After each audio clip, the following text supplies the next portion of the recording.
ဒီနေ့ဖတ်ပြမှာကပါရပြန်စာအုပ်တစ်အုပ်ဖြစ်တဲ့ဩဇာတိကပါဆိုတဲ့စာအုပ်လေးကိုဖတ်ပြမယ်နော်။စာအုပ်အဖုံးမှာရေးထားတာကလူရင်းရဲ့စိတ်နှလုံးကိုသိမ့်ပိုက်လွှမ်းမိုးနိုင်စေဖို့အခန်း1ဩဇာလွှမ်းမိုးမှု၏လက်နက်များအရာအလုံးကိုအတက်နိုင်ဆုံးယူရှင်းအောင်လုပ်ရမယ်။အနှစ်သာရကတော့မပြောက်စေရဘူး။ Albert Einstein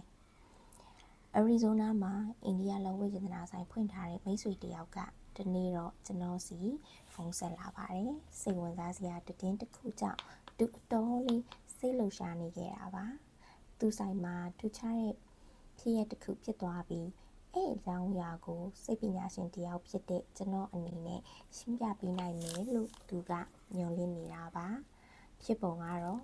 သူကရောင်းရခက်နေတဲ့စိမ်းပြရောင်ကြောင်မြတ်တစ်မျိုးနဲ့ပြုလုပ်ထားတဲ့လက်ဝတ်လက်စားအုပ်စုတစ်ခုကနေစပါတယ်။အဲ့ဒီချိန်ကခီးသွားရာသီဖြစ်တာကြောင့်ဆိုင်မှာလည်းဈေးဝယ်သူတွေနဲ့အတော်လေးထူးထူးခြားခြားပြည့်နေနေပါတယ်။အဲ့ဒီစိမ်းပြရောင်ကြောင်မြတ်တွေကပေးရတဲ့ဈေးနဲ့တန်တဲ့အရေးတွေရှိပါတယ်။ဒါပေမဲ့ရောင်မထွက်ပါဘူး။ကျွန်တော်ရဲ့မိတ်ဆွေကအဲ့ဒီလက်ဝတ်လက်စားတွေကိုရောင်ထွက်ဖို့အယောင်ပြူဟာတွေလည်းတုံ့ကြည့်ခဲ့ပါတယ်။လူတွေစိတ်ဝင်စားလာအောင်အဲ့ဒီလက်ဝတ်လက်စားတွေကိုလူတွေမြင်တဲ့နေရာကိုရွှေ့တယ်။ရောင်မထွက်ပါဘူး။ဝန်ထမ်းတွေကိုထိုးရောင်းဖို့ပြောခဲ့တာတောင်မှ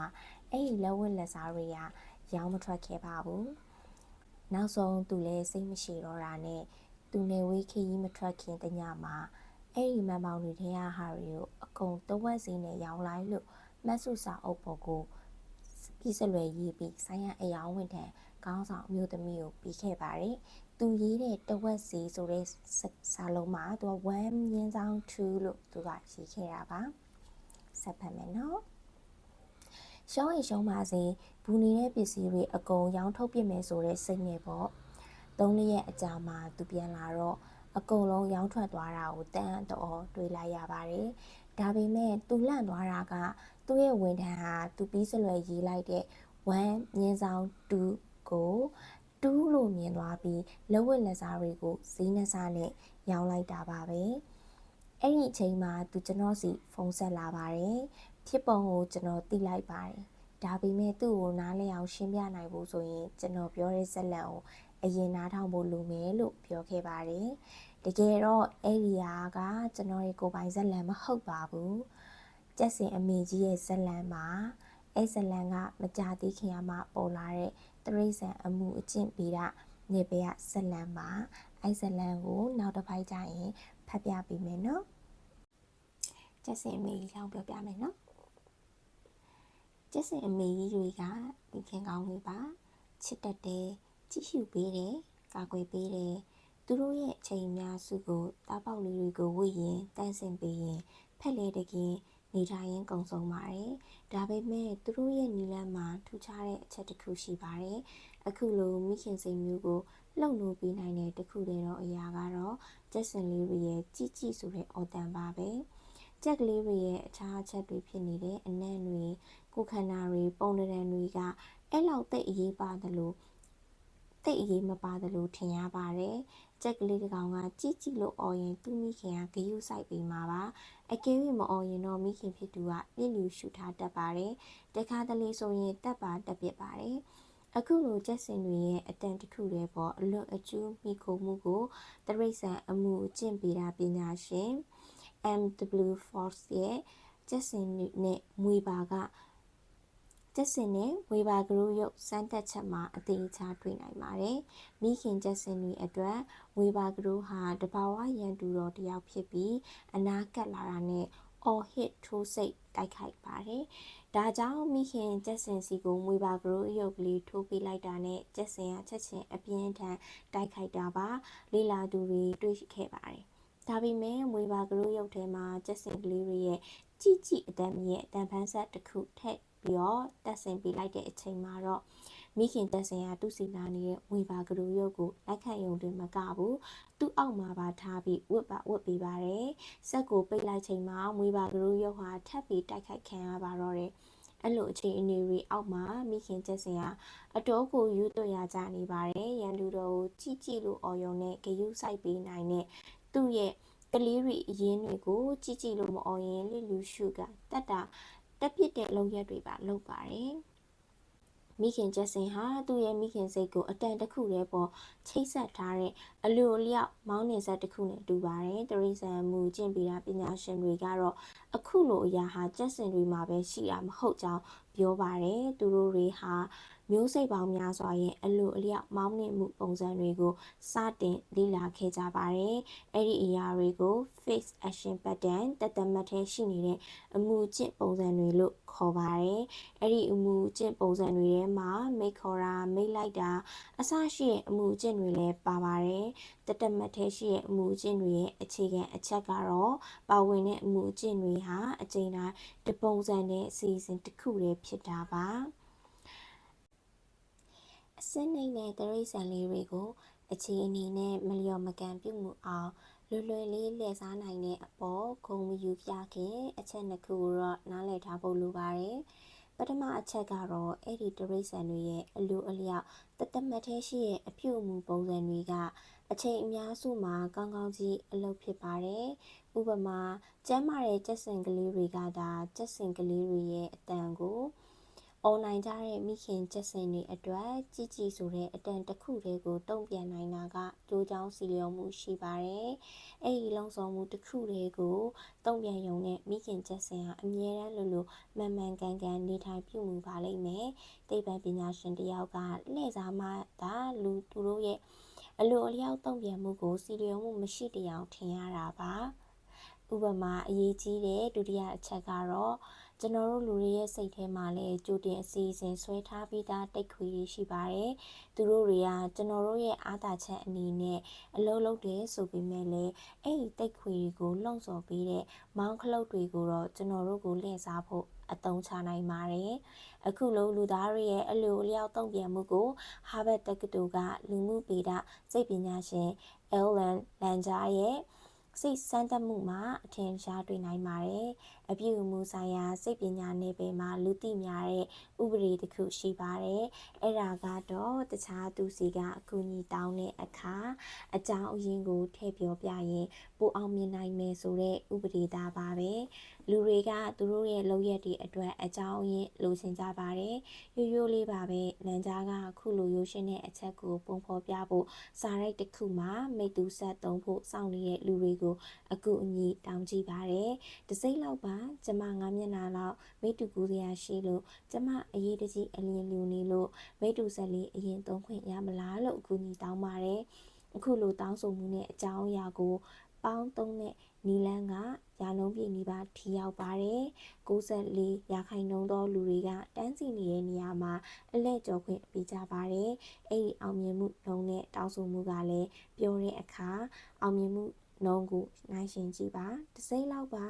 ကျမမှာ9မျက်နှာလောက်မိတူကူစရာရှိလို့ပါမိတူဆက်လေးသုံးလို့ရမလားဆိုတဲ့ပုံစံနဲ့တောင်းဆိုကြည့်ပါတယ်အဲ့ဒီအချိန်မှာတော့60%လောက်သာအလဲကျော်ခွင့်ပေးကြတဲ့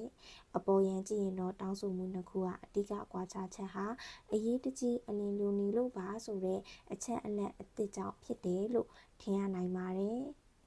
ဒါကြောင့်လန်ကြားရဲ့တတိယတစ်ခုတောင်းဆိုမှုကအဲ့ဒါကအဓိကမဟုတ်ကြောင်းပြနေပါတယ်တွေးရှိချက်အရာကတော့စကားစုတစ်ခုလုံးကအဓိကမဟုတ်ပဲဘာလို့လဲဆိုတော့လို့ပါ because ဆိုတဲ့စကားလုံးကအဓိကဖြစ်နေတာပါဒါကြောင့်လန်ကြားရဲ့တတိယချိန်စမ်းသပ်မှုတစ်ခုအနေနဲ့တကယ်အကြောင်းရင်းကိုထည့်မပြောဘဲတိတာနေပြီးသားအချက်တစ်ခုကိုအကြောင်းရင်းအနေနဲ့သုံးကြည့်ခဲ့ပါတယ်တစ်စိမ့်လောက်ပါကျမမှာစာမျက်နှာ9မျက်နှာရှိပါတယ်မိတူကူးချင်လို့ပါမိတူဆက်လေးသုံးခွင့်ရမလားလို့ပြောင်းပြီးတောင်းဆိုကြည့်ပါတယ်ရလက်ကတော့ရာနှုန်းပြည့်နီးပါ93%ကလက်ခံခဲ့ပါတယ်အကြောင်းရင်းခိုင်မာမပါအချက်အလက်တစ်လည်းမပါပေမဲ့ကျက်စင်ကလေးတွေရဲ့ကြီးဆိုတဲ့အတန်ကငွေပါကလေးရုပ်မှာမြည်နေအောင်မိခင်ရဲ့ကျက်စင်ရဲ့မိခင်စိတ်ကိုလှုပ်နှိုးပေးနိုင်တယ်လို့ because ဘာလို့လဲဆိုတော့လို့ပါဆိုတဲ့အကြောင်းရင်းအကြောင်းပြချက်တစ်ခုစကားတစ်ခွန်းကလည်းလန်ကြားရဲ့စမ်းသပ်ချက်တစ်ခုတည်းကလူတွေရဲ့အလိုအလျောက်အကြောင်းရင်းမဲ့လိုက်လျော်စေခဲ့ပါတယ်ဒိတ်ခွေတစ်ချက်လို့ပေါ့ လန်ကြားရဲ့နောက်ဆက်တွဲလေးလာတွေ့ရှိမှုကတော့လူသားတွေရဲ့အမှုအကျင့်တွေကဆက်ရန်တရားဆန်ဆန်အလုံးမလုံးပဲနေရာတွေအများပြားရှိကြောင်းတွေ့ရှိခဲ့ရပေမဲ့လည်းစိတ်ဝင်စားဖို့ကောင်းတာကတော့ဆက်ရန်တရားဆန်ဆန်အလုံးလုံးတဲ့အခိုက်အတန့်တွေကတိုင်းတာတစ်ခုထိရှိနေတာပါပဲဥပမာဈေးနှစတင်ပြီးရောင်းချိန်မှသာလက်ဝတ်ရတနာတွေကိုအပြိုင်ဆိုင်ဝယ်ခဲ့ကြတဲ့လက်ဝတ်ရတနာဆိုင်ကဈေးဝယ်သူတွေရဲ့ထူးဆန်းတဲ့အမှုကျင့်ကိုပဲစဉ်းစားကြည့်လိုက်ပါအခုလိုစက်ရန်တရားဆန်းဆန်းအလုံးလုံးပုံမျိုးနဲ့တွေးမကြည့်ခဲ့ရင်သူတို့ရဲ့အပြုအမူကိုကျွန်တော်နားလိုက်နိုင်မှာမဟုတ်ပါဘူးဈေးဝယ်သူတွေများသောအားဖြင့်အကြောင်းမြတ်ရတနာအကြောင်းကိုတိတ်နာမလည်ကြတဲ့ခီးသွားတွေဟာရေပူရဆန်နှုန်းတစ်ခုကိုအသုံးပြုခဲ့ကြတာပါ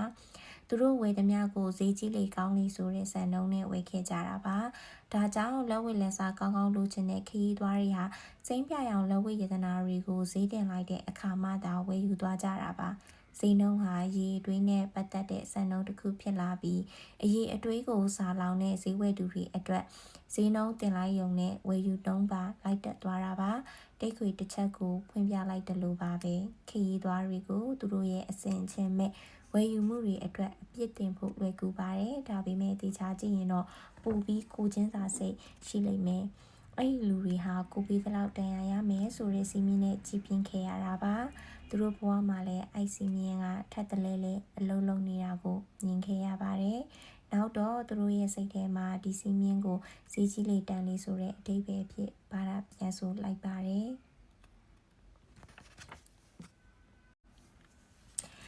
ဒီစာအုပ်လေးကလေအယောင်သမားလေးတွေလည်းဖတ်ထားတဲ့စာအုပ်ပေါ့နော်အယောင်သမားလေးတွေအတွက်လည်းဒီစာပိုက်လေးကအရန်ကိုအကျိုးရှိပါတယ်အကျိုးရှိစေမယ့်စာပိုက်လေးတစ်ပိုက်ထပ်ဖတ်ပြမယ်နော်နာမည်ကျော်ဗြိတိရှတရဏိကဗေဒပညာရှင်တစ်ယောက်ဖြစ်တဲ့ Alfred North Whitehead ကလည်းမစင်စားပဲလုပ်နိုင်တဲ့လုပ်ငန်းစဉ်တွေကိုတိုးချဲ့ခြင်းအပြင်လူအဖွဲ့အစည်းကတိုးတက်လာလိမ့်မယ်လို့ပြောပြီးခေတ်သစ်လူနေမှုဘဝရဲ့ရုံထွက်ရခတ်တဲ့အခြေအနေတစ်ခုကိုရည်ညွှန်းခဲ့ပါတယ်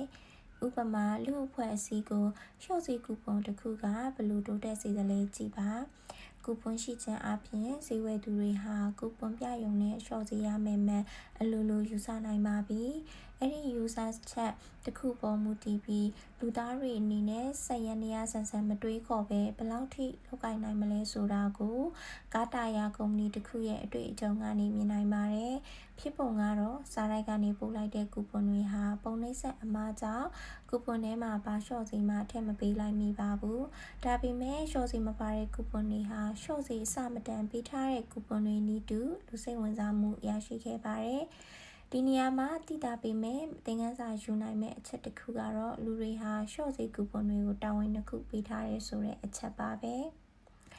ငွေကုန်ကြေးကျနေဖို့နဲ့ငွေကုန်ကြေးကျတက်တာစီမဲ့နီလန်တွေစဉ်းစားရတဲ့အချိန်နဲ့စိတ်ခွန်အားတက်တာအောင်ကူပွန်တွေကိုသုံးကြပါတယ်ဒီနေ့ခေတ်မှာတော့ပတ်စံအိမ်မပင်ပန်းဖို့ပထမအချက်ကိုလိုအပ်ပါတယ်ဒါပေမဲ့ပိုရေးကြီးတဲ့အုံနောက်မပင်ပန်းစေဖို့အတွက်ကတော့ဒုတိယအချက်ကလိုအပ်ပါတယ်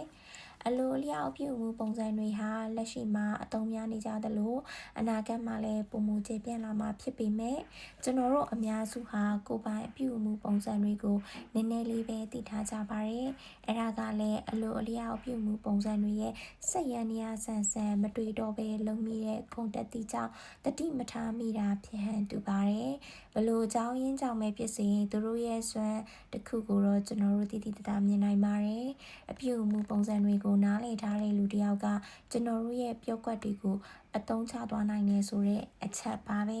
ကျွန်တော်တို့ရဲ့ပြောကွက်တွေရဲ့သဘောတဘာဝကိုနားလည်နိုင်ဖို့ဆိုရင်ကိုရှိပိုင်းမှာပြောခဲ့တဲ့တရိษံအမှုချင်းပေတာပညာရှင်တွေရဲ့စံသက်ချက်တွေကိုထပ်ပြီးတော့ကြည့်ရဖို့လိုအပ်ပါတယ်ဒီချက်လေးတွေကလည်းအယောက်သမားတွေအတွက်လိုအပ်တဲ့အချက်လေးဖြစ်တဲ့အတွက်ဒီစာပိုက်လေးတွေကလည်းအရန်ကောင်းတာမို့ဖတ်ပြပေးလိုက်ပါတယ်နော်